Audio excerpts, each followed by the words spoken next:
This week on Africa Update, African Union calls for end to Omicron travel curbs on some African nations. At least 38 inmates die in Burundi's prison fire. South Africa MPs reject plan to allow land seizures. Plus, U.S. returns over 900 stolen artifacts to Mali.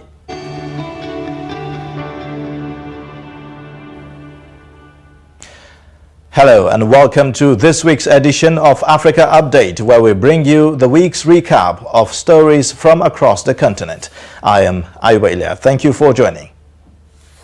The African Union on Tuesday called for an urgent end to travel restrictions imposed on some of its member states, saying the measures effectively penalize governments for timely data sharing in line with international health regulations.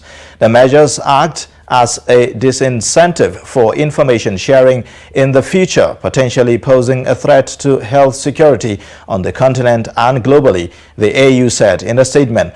Late last month, European Union states, the United States and Britain, among other nations, imposed travel curbs on African countries after they reported several cases of the Omicron variant, which is considered highly infectious.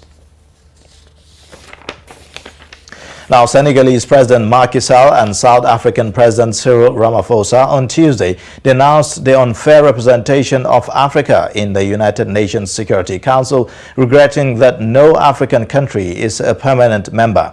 The Senegalese head of state said he was in favor of discussions with non-African countries with a view to reforms so that Africa obtains at least 2 seats as permanent members with all the prerogative of current permanent members.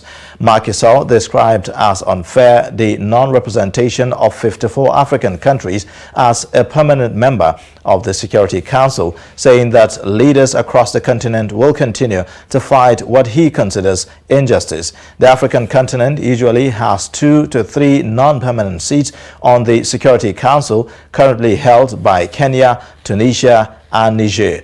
Gabon and Ghana will replace Tunisia and Niger on the 1st of January 2022. South Africa's President Cyril Ramaphosa said this is unfair, calling for a permanent representation of the African people.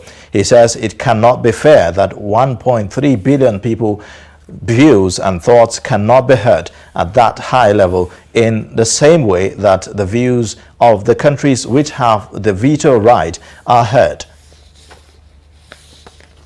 The International Monetary Fund has approved a 3-year loan deal for Niger worth around $276 million, the IMF said on Thursday, warning that security risk threaten the West African nation's economic outlook.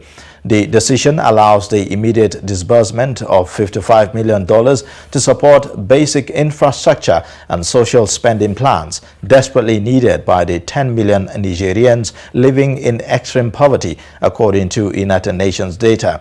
The coronavirus pandemic slowed economic growth by over 2 percentage points to 3.6% in 2020, but the IMF forecast a rebound to 5.4% this year and increased momentum in the medium term with the start of oil exports via a new pipeline to the Atlantic coast in neighboring Benin.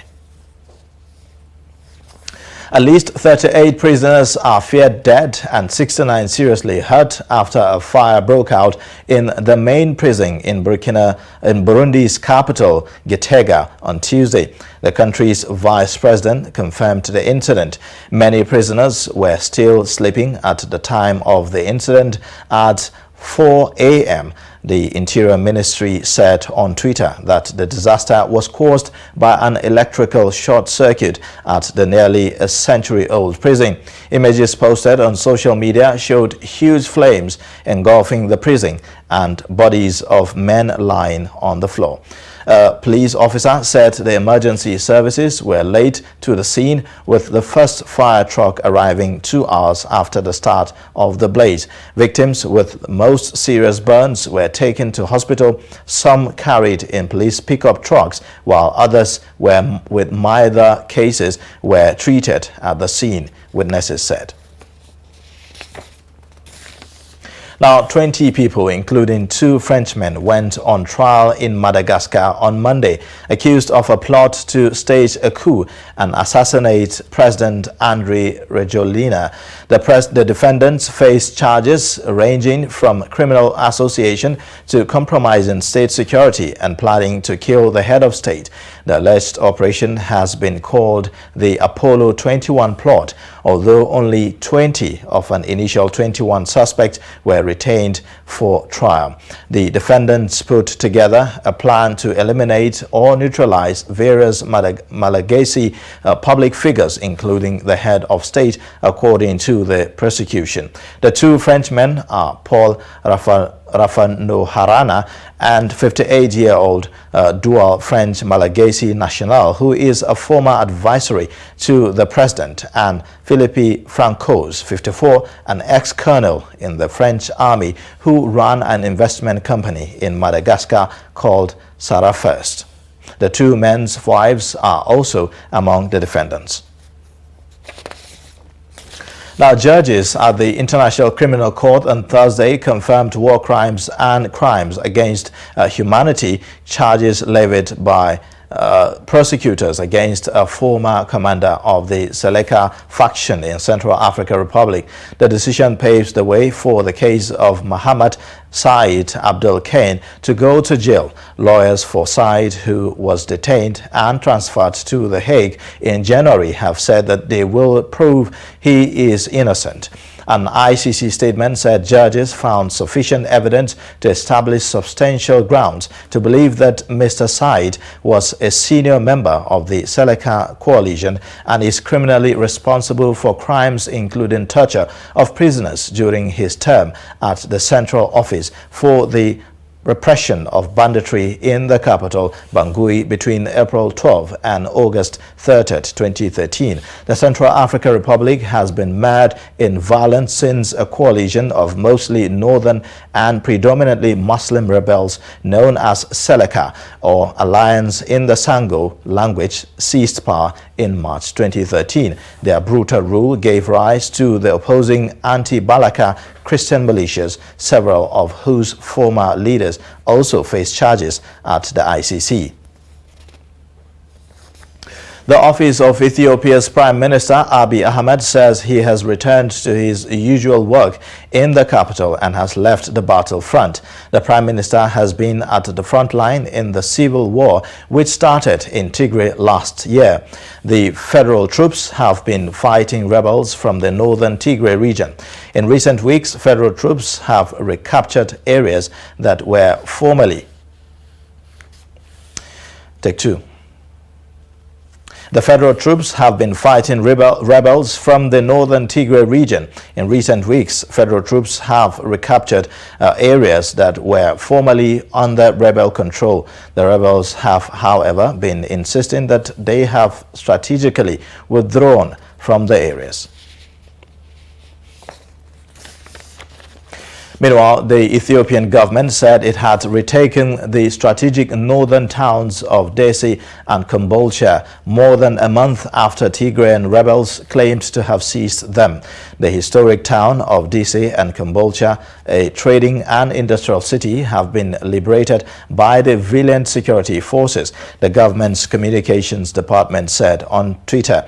Just a month ago, rebels from the Tigray People's Liberation Front threatened Addis Ababa after taking control of Dessie and Kombolcha, which are located on a highway linking the capital to the north of the country and to Djibouti. They claimed to have reached Shewa, Robit, 220 kilometers northeast of Addis Ababa, but since Prime Minister Abiy Ahmed gave assurances that he will now lead operations on the ground in late November, his government has claimed a series of victories against the rebels. The Ugandan army has protested against the financial sanctions imposed on Major General Abel Kandiho, the country's head of military intelligence. The Uganda People's Defense Forces said in a statement on Tuesday that the sanctions had been imposed without due process and with total disregard of the principle of fair hearing. It said it was disappointed that such action had been taken by a country that Uganda considered a friend, a partner and great ally. In imposing the sanctions, the U.S. Treasury said Mr. Kandiho and other military intelligence officers arrested, detained and physically abused people due to their nationality, political views or critique of the Ugandan government. It said that those arrested were subjected to horrific beatings and other egregious acts, including sexual abuse and electrocutions, often resulting in significant long-term injury and even death. The sanctions come after reports that the spyware made by Israeli cyber company NSO Group was used to snoop on the phones of U.S. Embassy staff in Uganda. In April, the U.S. imposed visa bans on Ugandan officials it said were responsible for human rights violations linked to the January general elections. You're watching Africa Update on Trust Television. Coming up, United States return 900 artifacts to Mali. Details shortly.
Thanks for staying with us. Now here's a recap of the top stories again.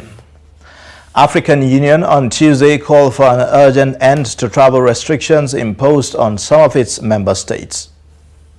Plus, at least 38 prisoners died and 69 seriously hurt after a fire broke out in the main prison in Burundi's capital, Gitega, on Tuesday. Moving on, an explosion on Wednesday in central Mali killed 7 United Nations peacekeepers and seriously wounded 3 others, the UN mission said on Twitter. A logistics convoy hit an improvised explosive device between the towns of Bonzissa and Savara and area where a group linked to Al-Qaeda and Islamic State operate. No group claimed responsibility on Wednesday. UN Secretary General Antonio Guterres strongly condemns the attack against the convoy. Spokesman Stefan Dujarric said in a statement. The UN's peacekeeping mission, known as MINUSMA, has deployed over 13,000 troops to contain the violence in the north and center of the country. Now, South Africa's parliament has failed to secure the 2/3 majority it needed to amend the constitution to pave the way for land expropriation without compensation. During a debate on Tuesday, ruling African National Congress ANC party NP Methol Machekga, who chaired the committee that drafted the bill, said Parliament had the opportunity to address a crime against African humanity and dispossession of land. Two main opposition parties, the Economic Freedom Fighters and the Democratic Alliance, did not support the amendment. The EFF leader, Julius Malema, said the process was a complete failure because the ANC introduced a nil compensation clause, which is not what the party wanted. The DA said the amendment will be detrimental for South Africa.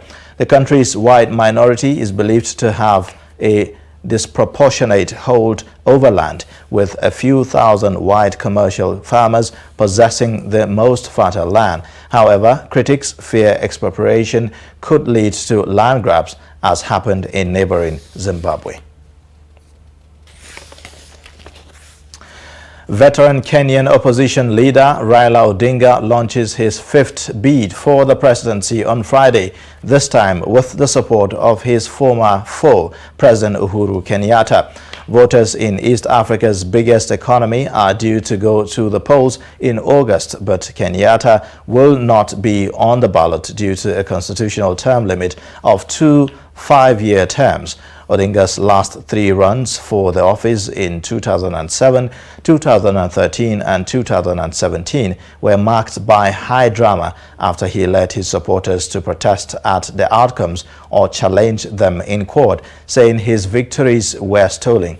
Deadly clashes followed the 2007 and 2017 votes, but he made peace with Kenyatta in early 2018, effectively sidelining Kenyatta's deputy, William Ruto, who has been vocal about his own presidential ambitions. Now, United States returned a collection of over 900 stolen artifacts to Mali at a ceremony held in the West African nation's capital on Tuesday.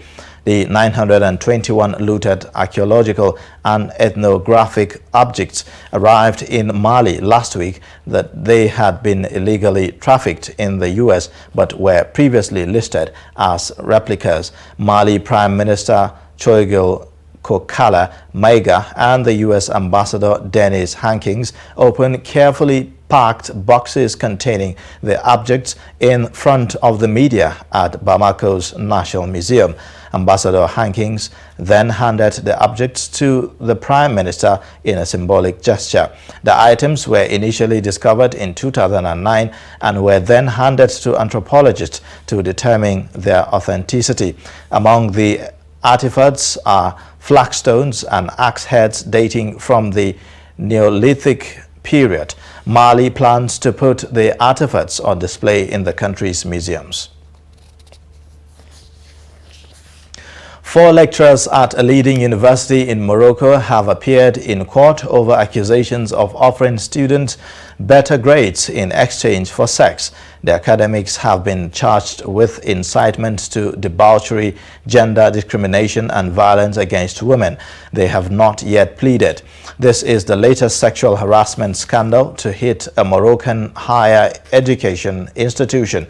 However, it is rare for a case to be brought to court. The lecturers are from the Hassan I University in the city of Setat, about 80 kilometers south of main city Casablanca. A 5th lecturer is facing charges of incident assault and battery.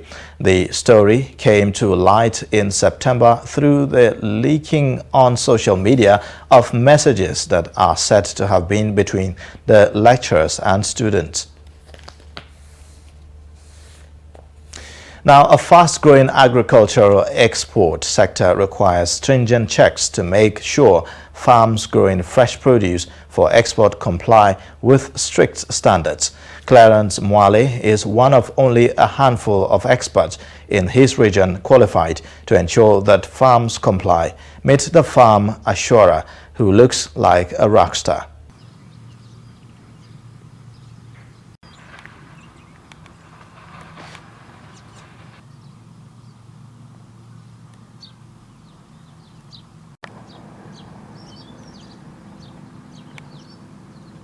I'm a licensed farm assurer, global gap farm assurer. I run a company called Fairmark. Fairmark is a Zimbabwean company that helps food and agriculture industries to meet compliance requirements for competitive access to markets, to international markets. I started this journey around 2003 when I joined a local exporting organization as a full-time employee. I worked there for 5 years, which is where I gained most of my training. And then around 2007, I went on my own and I started this Fairmark company. I'll give you one berry to taste. I am working with farms and food industries all over, and a lot of the crops that we're doing involve blueberries, munch-to and sugar snap peas into the EU and UK, avocado, broccoli, a lot of vegetables, macadamia nuts, tea, lychees and mango in Mozambique. It's a vast list of crops that we're doing. The crops come into season in different times, so it's almost the same times every year that I'm in almost the same places.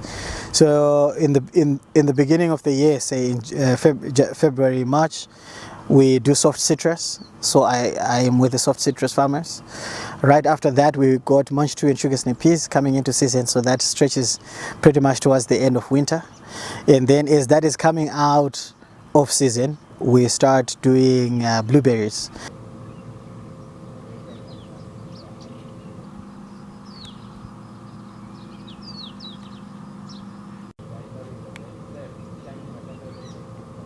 They can do what the so-called first worlders can do.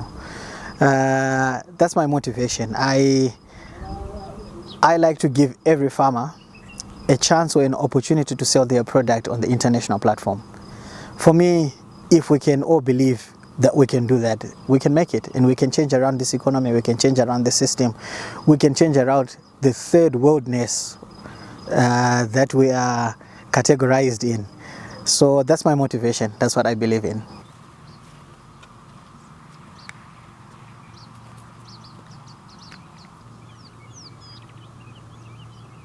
African cosmetics are taking on international brands and looking for a big chunk of a growing African market. Dominique Raya is hoping her brand will get an early foothold in what is likely to become a massive market. Luckily, she had done all the right homework. Take a look.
And with that, we wrap up this week's edition of Africa Update. Do well to click the subscribe button on our YouTube and also follow us across all social media platforms for more on other news stories. I am Ayuba Ilya. Thank you for watching. Bye for now.